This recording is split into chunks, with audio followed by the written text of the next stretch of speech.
Hi, I'm Geoff and I want to welcome you to the Marriage Trust Podcast. Our desire is to help you understand marriage and its impact on family, on culture, and even on your own life.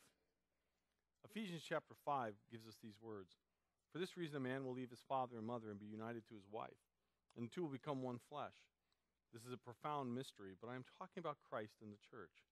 However, each one of you also must love his wife as he loves himself, and the wife must respect her husband. In this vast social order called humanity, God could have chosen any number of relationships as living metaphors of his highest desire for mankind. But he chose marriage to be the portrait of his love for us. Why?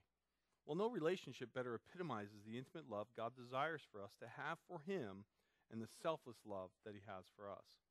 Marriage is a drama that portrays the beauty of sacrificial love.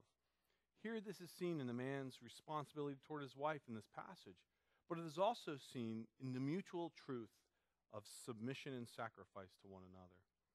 Paul quotes Genesis 2:24 here, and in that passage, the Hebrew word for united in Genesis suggests the making of a sacred covenant. This is the same term used of Israel's maintaining her covenant relationship with the Lord. Marriage represents that drama of God's covenant with man.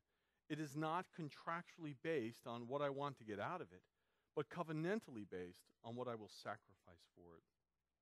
Stanley Hauerwas, in his book A Cross-Shattered Church, writes these words, "To be sure, the new covenant is like that between a husband and wife, a covenant Israel betrayed, but it is God's faithfulness to Israel that exemplifies fidelity.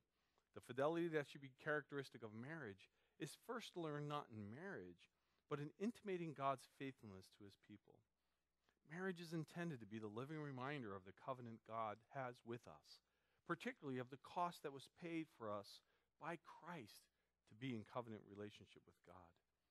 As a church, all of us need marriages to thrive. All of us have a stake in what marriage ultimately represents. It represents a covenant relationship.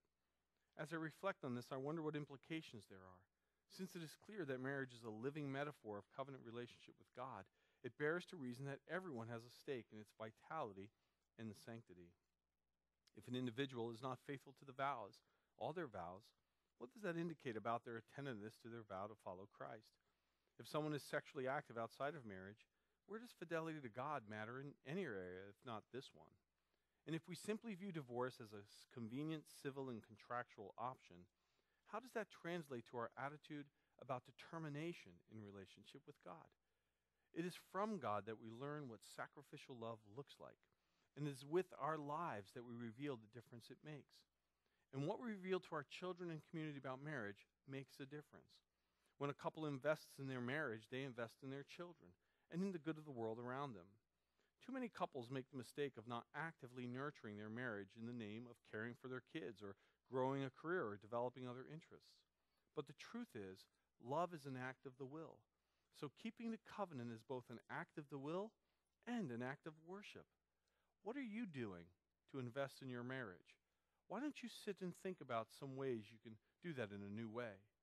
You see, the reality is we are the keepers of this sacred trust called marriage.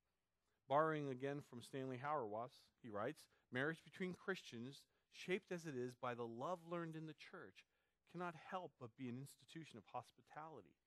Not only are Christians who are married charged to be hospitable to one another through the gift of fidelity, but they discover their marriage depends on the lives of others. I love what that says about who we are together in the nitty-gritty of life. Because let's face it, marriage has its struggles, for some more than others. If you find yourself in that struggle, maybe you're not sure you're going to make it. Please do not isolate yourself in your pain and struggle. We are in this together. At Community Chapel, you can check out a journey group and be part of a smaller group that may help you in your relationship together. If you have suffered a divorce or are thinking about it, maybe you can go to our divorce care group and better understand how you can act in relationship and marriage. Find someone to pray with, a pastor to talk to, or another couple to walk with, but do not go it alone. Your struggle does not have to be in isolation, and it does not have to mean the end. In truth, we need people in our lives who reveal the love and life of Jesus Christ, whether married or not. Those who have been transformed by this ancient faith in Christ, rooted in the eternal love of God, are part of God's plan for a vitalized marriage. The words of Hebrews are also spoken to the entire community and they're very important for us. Marriage should be honored by all, and the marriage bed kept pure. Marriage should be honored by all. So let us all take that vow today, the vow to honor the sacred trust called marriage that God has given to us all, the sacred trust we keep, a sacred trust that sits as the rock bed foundation of our families, of our lives, even of our world. Thanks for listening today.